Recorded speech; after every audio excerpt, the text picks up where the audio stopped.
Palagi raw bukas si Pangulong Bongbong Marcos na makipag-ayos sa mga Duterte. Masyado raw kasi kayong mabait. Anong gagawin ko? Maging masamang tao. Siguro, dapat nga talaga maging mas mabagsik talaga. Sir, wala ba kayong sisibaking gabinete ngayon? Baka mangyari yan. Ang bait nyo, sir. Ha? Ang bait nyo talaga. Bakit?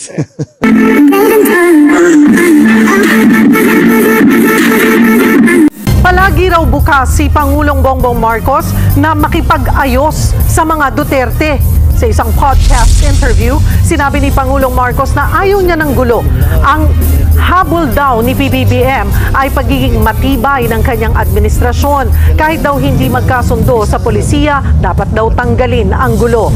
Nagpatong-patong ang issue ng mga Marcos at Duterte ng bakbakan sa mga maisug rally si PBBM. Idagdag pa ang confidential funds ni VP Sara at nang arestuhin ng Interpol si dating Pangulong Rodrigo Duterte. Nararamdaman ko po sa inyo yung frustration nyo, no? Na may gusto kayong gawin pero hindi nyo magawa. Masyado raw kasi kayong mabait. Anong gagawin ko? Maging masamang tao. Siguro, dapat nga talaga maging mas mabagsik talaga. Inaamin nyo po ba na may pagkukulang kayo doon? Oo. Ang problema sa malalaking proyekto, di ba, transportation. Medyo matagal eh. Matagal talaga. Matagal yan. Sir, wala ba kayong sisibaking gabinete ngayon? Baka mangyari yan. Ang bait nyo, sir. Ha? Ang bait nyo talaga. Bakit? Hindi ko. Magko-confess ako dito. Kumusta po kayo, Mr. President? Mabuti naman. Mabuti naman. Opo. Anong realization nyo na ganito po ang naging resulta po ng eleksyon?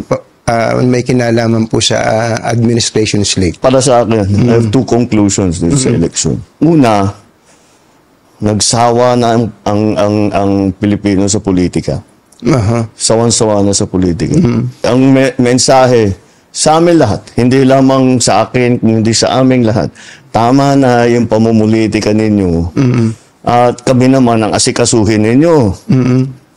Tama rin naman eh. Yan naman talaga ang dapat natin ginagawa. Kaya mabuti. Tapos na yung eleksyon, tama na yung politika. Tama na yung politika. Maggawin na natin lahat ng kailangan gawin. So, nagsawa ang tao. Ano po yung pangalawa? Yung pangalawa, disappointed ang tao sa serbisyo ng gobyerno. Hindi nila nararamdaman at masyadong mabagal ang galaw ng pagbubuo ng mga project na hindi pa nila maramdaman. Palagay ko ang nangyari dyan, dahil nung bago akong upo, sabi ko ayokong mangyari na business as usual. Dahil walang mangyayari sa Pilipinas, hanggang doon na lang tayo, hindi tayo aalsa. Sabi ko, kailangan natin baguhin ito. Kaya tinignan ko yung malalaking mahihirap na proyekto na long-term ang magiging effect. Yun ang trabahuhin natin. So, tinrabaho namin. Kaya ang lalaki, yung mga project na ginawa namin priority, yung mga tourism, yung mga health, yung mga puro malalaking proyekto. Ang problema sa malalaking proyekto, di ba, transportation. Medyo matagal eh. Matagal talaga. Kahit na super efficient, walang problema, tama, hindi nagka-problema. Matagal talaga yan. Isipin mo, yung subway, huhukayin mo yung para makadaan yung tren. Matagal yun, matatapos yan. Tapos na ako, matagal na akong tapos. Pero sabi ko, kailangan magagawa natin ito. Kasi kung hindi natin gawin, paano na, hanggang dito na lang tayo. Kailangan gumawa tayo ng bago. Ang nasa isip ko, may magandang kasabihan, if not us, who? If not now, when? Kailangan gawin na natin. Ngunit, ito talagang na-realize ko, na hindi natin nabigyan ng sapat ng atensyon yung mas maliit na bagay. Yung para maging masagbaginhawa ang pang-araw-araw ng buhay ng tao. Yung pila sa tren, yung traffic, yung mga ganyang klase. Para naman mas maginhawa ang buhay ng tao. Kasi iniisip ko, hindi, pag pinaganda natin yan, gaganda rin. Anong gagawin natin ngayon habang inaantay na? Anong gagawin natin ngayon? Yun ang talagang bibigyan natin ng atensyon ngayon. Inaamin niyo po ba na may pagkukulang kayo doon? Oo. Nag-concentrate kami lahat, yung kabinete lahat. Pero sinasabi ko, ito yung mga importante. Kailangan umpisahan natin ito. At kahit wala na tayo rito, nasa lagay na yan, natuloy-tuloy na yan. Kailangan ng talagang tapusin. Yun ang talagang iniisip ko. Hanggang ngayon po ba, meron pa rin kayong countdown ng natitirang mga araw niyo sa Malacanang? Araw-araw. Pumapatak yung ano. Yung metro. Yung metro. Anong nararamdaman niyo kapag pagtingin niyo, 1,130 plus days na lang? Ano pong nararamdaman niyo pagka gano'n? Ganon din, mula nung umpisa, kailangan natin madaliin to. Ba't ang bagal? Ba't wala pa? Bakit hindi pa magawa? Opo. Binibiro ko nga yung mga mayayaman kong kaibigan, yung mga malalaking taipan. Sabi ko, naiingit ako sa inyo dahil kahit napakalaki ng korporasyon ninyo, nahawak ninyo, pagka inutos ng CEO, ng boss, tapos na. Opo. Pagka ako nag-utos, marami pa akong kukumbinsin. Sabi, dito sa gobyerno, pagka meron ka naisip na bagong initiative, bagong idea, siyempre ilalapit mo dun sa rank and file, di ba? Opo. Para ito, implement ninyo ito. Naku, ang sagot na laging bumabalik, ay sir, hindi pwede yan. Baka makuha kami, Totoo rin naman. Opo. Dahil patong-patong ang mga batas natin eh. Kung minsan, contradictory, lahat ng tao masyadong maingat. Opo. Which is okay na maging maingat. Which is okay na magkaroon ng checks and balances. Pero wag naman maging paralysis doon sa bureaucracy. Nararamdaman ko po sa inyo yung frustration niyo, no? Na may gusto kayong gawin pero hindi niyo magawa. Pasensya na uli kayo, tatanungin ko lang itong tanong na to. Masyado raw kasi kayong mabait. Marami nagsasabi sa akin yan. Anong gagawin ko? Maging masamang tao. Hindi ko naman mababago yung ugali ko. Pero, mo, siguro, dapat nga talaga maging mas mabagsik talaga. Dahil, wala kailangan talagang maging mas efficient ang mas mabilis ang pagdating. Kasama na siguro yan sa eleksyon namin dito sa naging eleksyon nakaraan. Pasensya na kayo uli, ano? Bagamat ang gusto nyo sana wag na munang politika bago lang natin iwanan yung eleksyon. Can you categorically say na ayaw nyo po ng impeachment? Yung impeachment, nasa Senado na yan. Pabayaan natin sila, may proseso yan. Pabayaan natin ang proseso. Ako, basta ang nasa isip ko, tapos ng eleksyon, balik sa trabaho. Gawin na natin lahat. With the new lessons learned. Papasok na po kayo sa second half, kumbaga sa basketball. Papasok na sa second half. Binabanggit nyo kanina yung mga kailangan ng tao, yung agad-agad. Ako din po, yun din po ang nakita ko na agad-agad, especially yung tungkol sa bigas. Pagkain, number 1 yan No? Sinusumbatan kayo mula day 1 hanggang sa kamakailan lang, yung 20 pesos na bigas. Okay, tatanungin ko po kayo, nilots nyo po yung 20 pesos na bigas bago mag-eleksyon. At ang sinasabi na iba, nako, hindi sustainable yan. Patsi-patsi lang yan. Hindi maitutuloy ng gobyerno yan. Unang tanong ko po, ba't ba ngayon nyo lang ginawa yon? At pangalawa, hanggang kailan ba to? Baka nga patsi-patsi lang po ito. Sige. Ang tanong, bakit ngayon lang? Bakit ngayon lang? Kung kaya nyo palang gawin, ba't di nyo ginawa noong 2022? Noong 2023?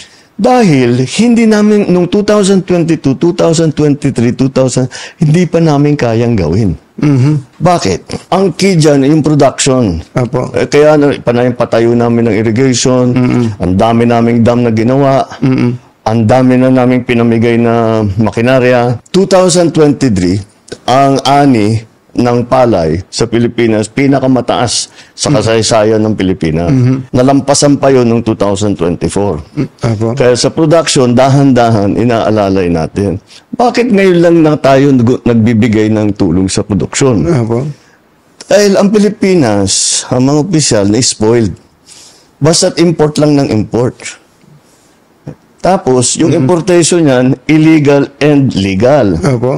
Ang katotohanan, Ang nakita namin, ang pang-control doon sa presyo ng bigas ay ang smuggled na bigas. Kaya nag-hoard. Opo. Yan. Ang una na, kung titignan ninyo, ang isa sa una namin ginawa, nag-raid kami ng mga warehouse. Etong pinakamalupit. Sinabi namin, ba't may ganito? At hindi na iniintindi, basta't puro ang import natin. Dahil ang nag-i-smuggle, mga official din ng gobyerno. Kumikita sila. Opo. O di bakit nila papalitan? Sige, pasok lang sila ng pasok.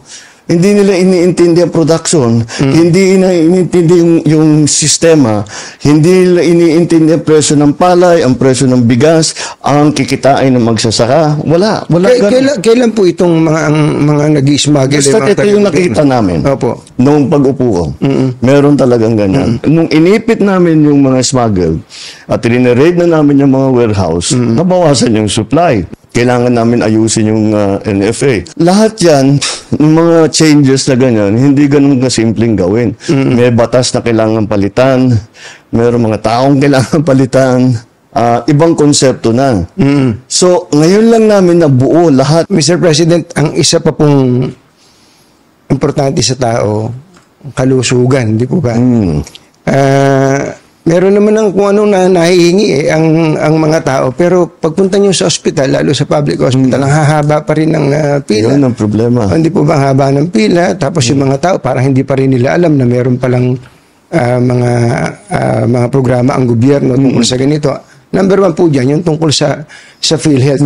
Ano ba pwede natin gawin sa PhilHealth para wala na talaga halos babayaran ng mga tao sa Pangasinan Hospital? Malapit na tayo doon. Opo. Malapit na tayo doon. Nabanggit mo na rin yung mga pila. Nakapunta na ako sa ospital, 200 ng taong nakahilera. Grabe, ano? Oo, dalawang oras bago nila maibigay yung papeles nila. Digitalization lang ang sagot dyan. Dahil pinaparami talaga natin ang member, pinaparami lang talaga yung binibigyan ng benepisyo. Hindi na pwedeng kinakamay. Kailangan talaga nasa computer na. Kaya yun ang unang ginagawa nitong si Dr. Mercado na namumuno ng PhilHealth, ay inaayos niya na mabuti yun. Pangalawa, dumalaki ang benepisyo na binibigay ng PhilHealth mula noong 2022. At mas malaki na ang ibinabayad. Mas marami ng serbisyo. Nandungkot nga ako, may nakita akong survey. Tungkol sa PhilHealth.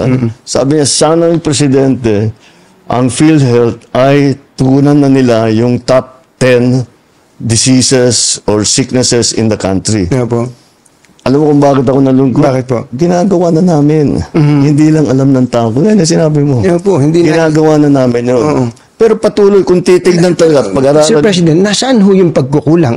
Andyan na pala yung programa. Bakit hindi alam ng tao? Yun ang problema din. Siguro naging problema namin. Dahil yung tao, kasama na rin yata sa analysis dito sa eleksyon. Hindi alam ng tao yung ginagawa namin. Nagugulat sila kung minsan pag sinasabi namin, eto pwede na kayo dito, meron kayong ganito, meron kayong pwedeng benepisyong ganito. Hindi nila alam na pwede sila mag-claim ng ganon. Halimbawa, tinignan namin ng isang araw dialysis. Sabi ko, ba di natin pwedeng libre? Libre lahat. Kasi may binabayad pa yung nagda-dialysis eh. Tama po. Paano gagawin? So, tinitignan namin yung numero. Kung ano yung pondo ng PhilHealth, para diyan, ano ba ang pwede nating ibigay? Sa cancer, milyon-milyon na binibigay nating tulong. Yung siyempre, yung mga buntis, yung mga common, hindi na natin dadalhin pa sa ospital yun. Kaya nagbukas tayo ng Bukas Centers. Ang Bukas Centers, yung bagong urgent care ambulatory services. Yun ang Bukas Center. 24/7 yan. Hindi nagsasara. At yan, yung mga simpleng bagay. Para hindi na kailangan pumunta sa malalaking ospital. Habang pinakikinggan po kayo, halimbawa, yung nabanggit nyo yung parang digitalization, para mabawasan ng pila. Ako meron po akong isang naisip, baka lang pwede nyo consider. Para matigil tong pila-pila na yan. Kasi nga, nakakalungkot na yung iba, ma-absent pa sa trabaho para lang makapila. Yung kamag-anak nila, pumipila. Meron po tayong PhilHealth. Meron tayong DOH. Nahihingan po ng tulong yan.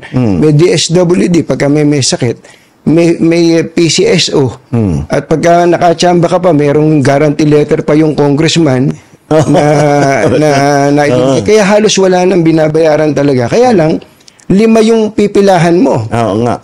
Pwede po bang magpatayo na kayo ng isang pipilahan na lang kung hindi man kailangan para diretso na po ang tao, para tutulungan mo din lang yung tao, wag mo na silang pahirapan. Lahat yan, ang problema talaga, old style ang ginagawa eh. Opo. Yun ang nga, kamay. Opo. Kaya, yun, meron tayong mga app, na e-gov app na ganun. So, ginagawa namin, hanggat maaari, huwag ka nang pupunta sa kahit na anong opisina, doon ka lang sa bahay mo. Now, kasama doon, kailangan may internet. Opo. Kaya pinapalawak din namin ang internet coverage para yung mga nasa island, yung mga nasa malayo, napakahirap para sa kanila. Opo. Tapos pupunta ka sa isang opisina, sasabihin, sige, ayos na ito, stamp. O anong next? O bumalik ka. Kailangan mong puntahan yung isang opisina. Uuwi yun, babalik na naman doon. Isang linggo yun. Hindi mo naman pwedeng iwanan yung bata. Opo. Ito sino mag-aalaga? Sino magluluto ng hapunan ninyo? Di ba? Yun ang Kaya yung internet malaking tulong yan. Talaga ang dream ko na lahat ng serbisyo ng gobyerno hanggat maaari, yung payment sa gobyerno, pati payment ng gobyerno sa'yo, Opo. yung pag-apply ng kung ano-ano, gagawin natin by computer para hindi na mahirapan ng tao. Hindi na kailangan bumiyahin ng kalayo-layo. Opo. Napaka-importante po nun. Pero ang isa pa pong importante at tingin ko ay naririnig nyo rin, yung may kinalaman po sa peace and order. Oo. Hindi, magre-report sa inyo yung pulis. Sasabihin ng pulis, bumaba ang antas ng krimen, ni-report ni ganito, bumaba wala na yung ganito mga hold up, etc. Pero pagpunta mo tinanong mo yung tao, ano ba ang pakiramdam mo? Naku, hindi na ako makapaglakad ng gabi. Yung anak kong estudyante, hindi makalakad, hahablutin na lang dyan. Parang may disconnect, Mr. President. Kung gano'n ang pakiramdam ng tao, kailangan talaga natin tugunan. So, ang una namin ginawa, inutusan ko silang ng DILG at saka Chief PNP, sinabi ko sa kanila, dapat laging may nakikita na pulis na naglalakad. Opo. Kasi pagtagal ng panahon, nakikilala mo na yun eh. Opo. Di kang maging kaibigan yung pulis para pag nakita, may safe kami rito. Nandun si Sergeant ganito ganyan eh. Kailangan ang pakiramdam ng tao, laging may pulis dito. Opo. Pag may pumutok dito, may tatakbo na yan, wala pang 5 minutes, may tatakbo na rito dyan. Na tinatanong kung ano yung nangyari dito. Yun ang dapat na mangyari. Police visibility. Tapos Visibility. yung mga patrol cars nila, di ba dapat nandid yan lagi para actually kahit walang pulis minsan pag may patrol car deterrent na rin sa krimen eh. Tapos, pangalawa pa doon ay yung ating emergency calling. Di ba meron tayo iba-iba eh. Bawat bayan, 119. 119, 911, 999, kung ano-ano. Opo. Gagawin namin isa. Yung pong drug situation. Oo. I'm sure nakarating na rin po sa inyo ngayon na may mga barangay dyan na bumalik na naman yung mga gumagamit, tapos yung ibang mga pusher na mga small time lang naman pero nandiyan na naman daw po. Ano bang gusto niyong gawin dyan? Kaya ang gusto namin gawin dyan, pareho na naman dun sa sinatawag ko yung maliliit versus yung maliliit na project. Dahil ang pinanteriya namin kung saan pumapasok. Kaya kung makita mo, yung nahuli namin na sabu, napakalaki na, laking tonelada as compared sa mga nakaraang panahon. Opo. So, malaki talagang nahuhuli namin. Kasi hinahabol namin yung malalaking shipment, pinupuntahan namin yung malalaking warehouse, at saka yun. Pero, ang pinakamahirap doon ay buwagin yung sindikato. Opo. Dahil ang sindikato, kasama na dyan yung police, kasama na dyan yung local government. Ang laking pera eh. Opo. Ang laking pera talaga nila. Ang dami nilang pera. Kaya kahit sa'yo, yung mga judge, kaya nilang bilhin lahat. Para prosecutor, kaya nilang bilhin lahat. Walang panama yung sweldo nila sa gobyerno doon sa binibigay ng mga sindikato. Kaya yun ang binubuwag namin. Yun ang pinaka-importante. Ngayon, hindi na namin binigyan ng atensyon yung nasa baba. Yung nasa baba. So, dahan-dahan bumabalik. Kasi sabi ko yung operation natin, kailangan malaking seizure. Kailangan malaki. At saka nakakahuli tayo ng mga drug lord talaga. At saka nakakasuhan natin at naikukulong natin kung talagang guilty.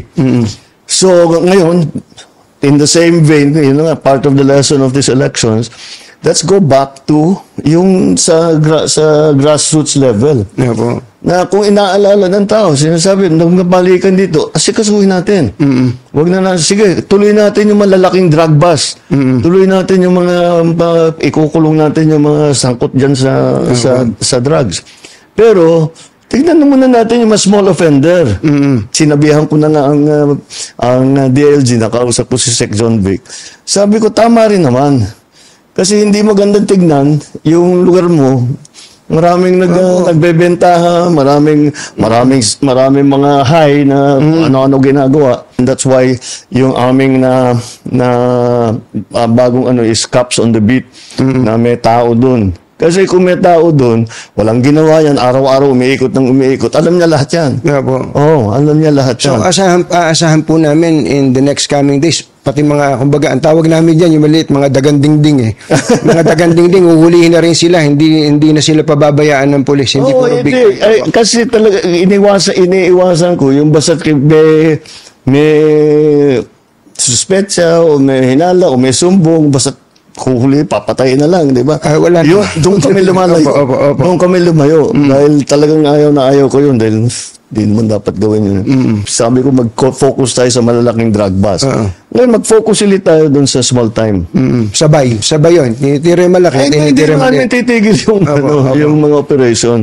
Sakit sa ulo. Ano po. Oo, talaga. Opo. Kayo po ba, anong gusto nyo, kayo ay kinatatakutan o kayo ay nire-respeto? I want to be respected, but maybe fear is better. Considering our current situation. Ano Yeah. Kaya ako po tinanong yun, kasi I'm sure naririnig nyo naman yung mga usapin ng mga katiwalian, kung saan-saan, sa ibang ahensya ng gobyerno, ibang sangay ng gobyerno.